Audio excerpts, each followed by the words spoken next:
भूर्भुवः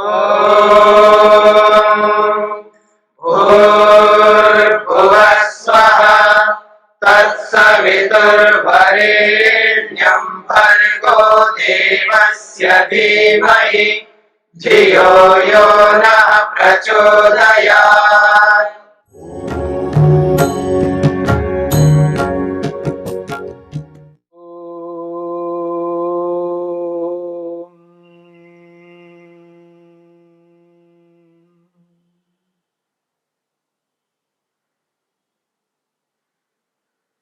साधन पाद के चौथे सूत्र को लेकर के विचार चल रहा है। अविद्या क्षेत्रम उत्तरेषाम प्रसुप्त तनो विच्छिन्नोदाराणाम। तीसरे सूत्र में 5 प्रकार के क्लेशों की चर्चा आई है।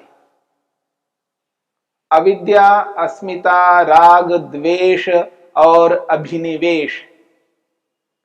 इन 5 क्लेशों में जो पहला क्लेश है वह है अविद्या। इस अविद्या की मुख्यता को, प्रधानता को और इसकी व्यापकता को बताने के लिए महर्षि पतंजलि ने चौथे सूत्र में स्पष्ट किया है, अविद्या क्षेत्रम। अविद्या क्षेत्र है उत्तरेशाम, बाद वालों का। और वो जो अविद्या आदि 5 क्लेश हैं वो किस रूप में रहते हैं? तो कहा प्रसुप्त तनु विच्छिन्नोदाराणाम। प्रसुप्त के रूप में, तनु के रूप में, विच्छिन्न के रूप में और उदार के रूप में विद्यमान होते हैं। महर्षि वेदव्यास ने इस सूत्र की व्याख्या करते हुए कहा है, तत्र अविद्या क्षेत्रम प्रसव भूमि। इनमें जो अविद्या है, पहला क्लेश है, वह खेत है, क्षेत्र है, अर्थात प्रसव भूमि, उत्पत्ति स्थान है। किनका? उत्तरेशाम अस्मितादीनाम चतुर्विध विकल्पानाम प्रसुप्त तनु विच्छिन्नोदाराणाम। महर्षि वेदव्यास कहते हैं उत्तरेशाम, बाद वालों का। कौन है वो बाद वाले? तो कहा अस्मितादीनाम। अस्मिता राग, द्वेष और अभिनिवेश का वो क्षेत्र है, वो खेत है, प्रसव भूमि है। चतुर्विध विकल्पानाम, ये 4 प्रकार के हैं। 4 प्रकार के भेदों वाला ये क्लेश है। और ये क्लेश प्रसुप्त, तनु विच्छिन्न और उदार के रूप में विद्यमान रहते हैं। और इन चारों स्थितियों में रहने वाले इन क्लेशों को बताया जा रहा है, समझाया जा रहा है कि ये जो प्रसुप्त है ये क्या है। महर्षि वेदव्यास कहते हैं तत्र का प्रसुप्ति। इन चारों स्थितियों में प्रसुप्त क्या चीज है? प्रसुप्त किसे कहते हैं? वो कहते हैं प्रसुप्त चेतसी शक्ति मात्र प्रतिष्ठानाम बीज भावोपगमः। प्रसुप्त उसको कहते हैं जो शक्ति के रूप में विद्यमान रहता है। ये जो क्लेश हैं ये केवल शक्ति के रूप में विद्यमान रहते हैं। कहां पर? चेतसी, मन में।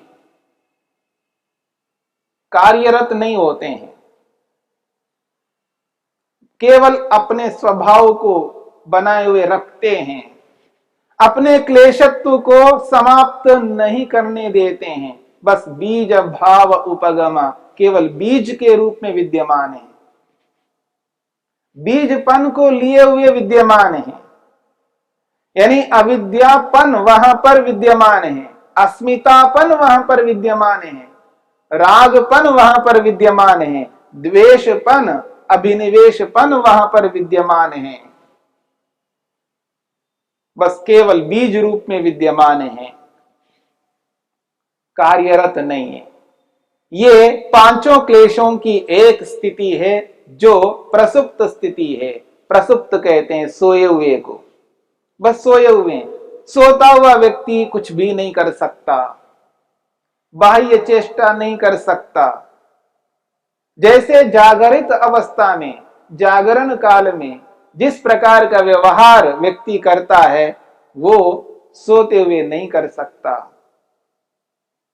ठीक इसी प्रकार ये पांचों क्लेश सोए हुए हैं। इस स्थिति को यहां पर प्रसुप्त शब्द से स्पष्ट किया है। जो क्लेश सोए हुए रहते हैं उसको प्रसुप्त कहा जाता है। और प्रत्येक व्यक्ति में अलग अलग विषयों से संबंधित ये पांचों क्लेश सोए हुए रहते हैं। एक उदाहरण आपके सामने प्रस्तुत करता हूं। नवजात शिशु है, अभी अभी एक बच्चा उत्पन्न हुआ है। उस उत्पन्न हुए बच्चे के अंदर अविद्या भी है, अस्मिता भी है, राग भी है, द्वेष भी है और अभिनिवेश भी है। पांचों क्लेश विद्यमान हैं पर कार्यरत नहीं है। कैसे हैं? प्रसुप्त है, सोए हुए हैं। उस बच्चे के अंदर, वो 1 महीने का बच्चा है, 2 महीने का बच्चा है, 3 महीने का, 4 महीने का बच्चा है, 5-6 महीने का बच्चा है, उसके अंदर काम, क्रोध, लोभ, मोह, ईर्ष्या, अहंकार ये पैदा नहीं होते हैं। मेरी बात को समझने की चेष्टा करना। ऐसा नहीं है कि उस बच्चे के अंदर, उसके मन में ये ना हो। उसके मन में काम, क्रोध, लोभ, मोह, ईर्ष्या, अहंकार ये सब भरे हुए हैं पर कैसे हैं? सोए हुए हैं, प्रसुप्त हैं। इसलिए वो 3, 4, 5, 6 महीने का बच्चा काम से, क्रोध से ग्रस्त नहीं होता, लोभ से ग्रस्त नहीं होता, अस्मिता से ग्रस्त नहीं होता, परंतु वो क्लेश उसके मन में विद्यमान है। चेतसी शक्ति मात्र प्रतिष्ठानाम, मन के अंदर केवल शक्ति के रूप में विद्यमान है। बीज भाव उपगमा, बीज के रूप में विद्यमान है। इस बात को समझने का प्रयत्न करना। जैसे एक छोटे से बच्चे में वो बीज के रूप में, शक्ति के रूप में विद्यमान है, ऐसे ही प्रत्येक व्यक्ति में अलग अलग परिस्थितियों में ये बीज के रूप में विद्यमान रहते हैं। वो बच्चा है तो आज एक वृद्ध व्यक्ति है, वृद्ध व्यक्ति में भी ये पांचों क्लेश बीज के रूप में विद्यमान होते हैं, कार्यरत नहीं होते हैं। प्रौढ़ व्यक्ति में भी इसी प्रकार बीज के रूप में विद्यमान होते हैं, कार्यरत नहीं होते हैं। युवा के अंदर भी इसी प्रकार रहते हैं, किशोर बच्चे में भी इसी प्रकार रहते हैं। प्रत्येक अवस्था वाले व्यक्ति में ये पांचों क्लेश बीज के रूप में विद्यमान रहते हैं। कैसे? देखिए, बाल्यकाल में जैसे उन बच्चों में वो जो क्लेश है वो उभरते नहीं है, काम, क्रोध, लोभ, मोह, ईर्ष्या, अहंकार रूपी ये क्लेश उभरते नहीं है। जैसे ही वो बच्चे बड़े हो जाते हैं तो उनके अंदर भी ये उभरने लगते हैं, ये सभी जानते हैं। जिस वस्तु के प्रति जो राग, जो द्वेष, जो अभिनिवेश, जो अस्मिता एक युवा व्यक्ति के अंदर है वो उस बच्चे में नहीं है। वो बच्चे में बीज के रूप में विद्यमान है। और जो वृद्ध व्यक्ति है, वृद्ध व्यक्ति में वो युवा वाले राग, द्वेष, अभिनिवेश रूपी क्लेश नहीं रहते हैं, वहां पर प्रसुप्त अवस्था में है। बाल्यावस्था में अलग प्रकार के क्लेश हैं, अलग अलग वस्तुओं से संबंधित राग है, वो वृद्ध अवस्था में नहीं होते हैं।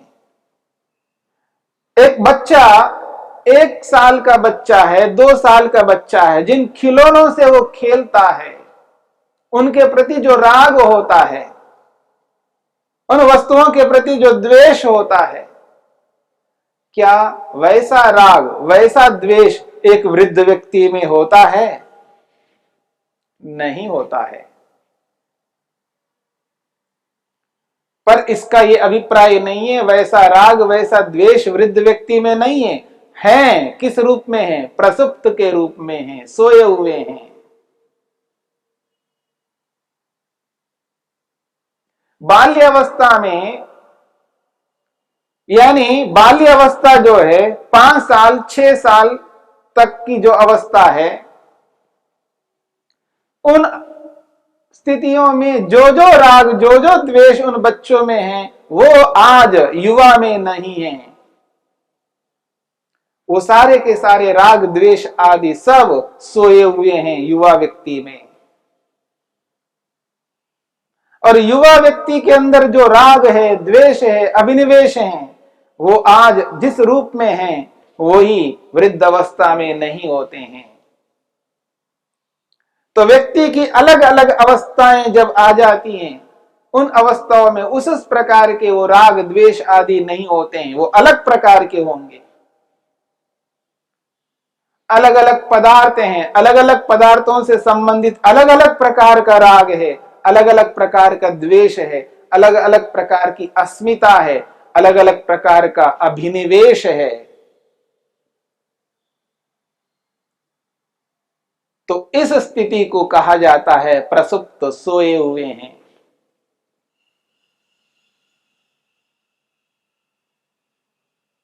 जब व्यक्ति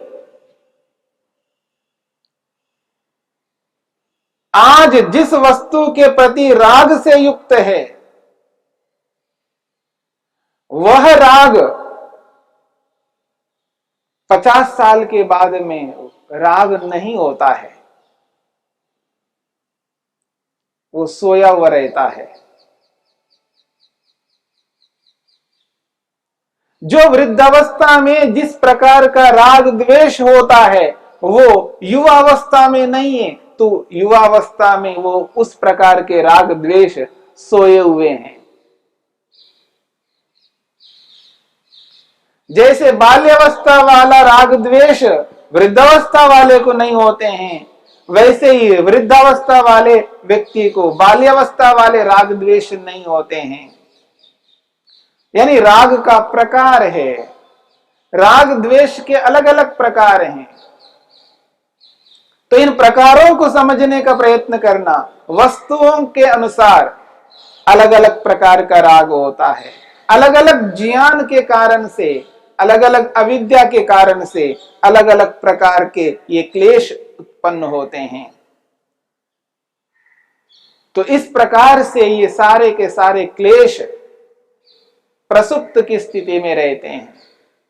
और स्थूल उदाहरण तो बच्चे का है, बिल्कुल छोटा सा बच्चा है, नवजात बच्चा है, उसके अंदर ये क्लेश नहीं रहते हैं, अर्थात कार्यरत नहीं रहते हैं। फिर किस स्थिति में रहते हैं? सोए हुए रहते हैं। उस सोए हुए स्थिति को यहां पर प्रसुप्त शब्द से स्पष्ट किया गया है। फिर ये उभर के कैसे आते हैं? तो महर्षि वेदव्यास कहते हैं, तस्य प्रबोध आलंबने सम्मुखी भावः। तस्य प्रबोध आलंबने सम्मुखी भावः। उस क्लेश का प्रबोध, जागरण, वो जो क्लेश है वो कब उभर करके आता है, कब कार्यरत होता है? तो कहते हैं आलंबने, जब आलंबन सम्मुखी भावा सामने आ जाता है। आलंबन कहते हैं विषय को, आलंबन कहते हैं विषय। जब विषय रूपी आलंबन सामने आ जाता है, तस्य प्रबोधा, उस क्लेश का जागरण होता है। वो जो छोटा सा बच्चा है, उस बच्चे के सामने आलंबन के रहते हुए भी उसका जागरण नहीं होता है, क्योंकि वो सोए हुए हैं। सोए हुए व्यक्ति के सामने आप कुछ भी चेष्टाएं करते रहिए, बिना आवाज के आप कोई भी चेष्टा करते रहिएगा, कितनी भी आप इशारे करते रहिएगा, उस सोए व्यक्ति को समझ में नहीं आएगा, क्योंकि सोया हुआ है। जब तक उसको जगाओगे नहीं तब तक उसको कुछ भी बोध नहीं हो सकता। ठीक इसी प्रकार से छोटे से बच्चे के सामने कैसा भी आलंबन आ जाए सामने, पर वो जागेंगे नहीं, ना वो राग, ना वो द्वेष, ना वो अभिनिवेश, वो जागेंगे नहीं, क्योंकि सोए हुए हैं। परंतु वही बच्चा जब बड़ा हो जाता है, युवा अवस्था की स्थिति में आ जाता है, तो वही आलंबन जब सामने आ जाते हैं, तब उसके अंदर वो काम, वो क्रोध, वो लोभ, वो मोह, वो ईर्ष्या, वो अहंकार, ये सब जागने लगते हैं, तब व्यवहार में आने लगते हैं। इसलिए कहा जा रहा है तस्य प्रबोधा, उस क्लेश का जागरण आलंबने सम्मुखी भावः, जब आलंबन रूपी विषय सामने आ जाता है तब वो जाग जाता है। जब व्यक्ति के सामने रूप, रस, गंध, स्पर्श, शब्द वाले पदार्थ सामने आ जाते हैं, अवस्था के अनुसार जिस अवस्था में वो पहुंच जाता है, उस अवस्था के स्थिति में, उस अवस्था की स्थिति में जब व्यक्ति देखता है, तो उस समय उसको वही काम, वही क्रोध, वही लोभ, वही ईर्ष्या, वही अहंकार सताने लगते हैं। जो बाल्यावस्था में सोए हुए थे, अब युवावस्था में वो जाग जाते हैं। क्यों? आलंबन वैसा ही है, उसकी अवस्था भी उसी प्रकार की है। तो अवस्था के अनुसार, अवस्था के अनुरूप जब आलंबन सामने आ जाता है, उस आलंबन के उपस्थित हो जाने पर उसके अंदर वैसे के वैसे वो सारे के सारे क्लेश उभर करके आते हैं। तब उन क्लेशों से युक्त होता है, फिर वैसा कर्म करता है जिन कर्मों को नहीं करना चाहिए, उन कर्मों को करता जाता है। फिर वो कर्म उसको वैसे फल प्रदान करते हैं, फिर उसके कारण से फिर जन्म लेना है, फिर मृत्यु को प्राप्त करना। ये जो श्रृंखला है वो निरंतर चलती रहती है। और इस श्रृंखला के पीछे ये 5 प्रकार के क्लेश काम करते हैं, ये कारण बनते हैं। इस जन्म मरण रूपी चक्र को चलाए रखने के पीछे ये 5 क्लेश कार्यरत हैं, यानी ये 5 क्लेश कारण के रूप में विद्यमान होते हैं। इस स्थिति को समझना है, इस स्थिति को समझ करके इससे ऊपर उठना है, इन क्लेशों को समाप्त करना है। इन क्लेशों को समाप्त करने से पहले इन क्लेशों को समझना है, ये कब किस स्थिति में ये क्लेश उभर करके आते हैं, कब दबे रहते हैं, कब तनु रहते हैं, कब इनको हम समाप्त कर सकते हैं। इस बात को समझने के लिए ही महर्षि पतंजलि ने इस 4थे सूत्र में स्पष्ट किया है, अविद्या की मुख्यता है, प्रधानता है। इस अविद्या को जानना है, समझना है और इनकी स्थितियों को समझ करके इनको दूर करना है।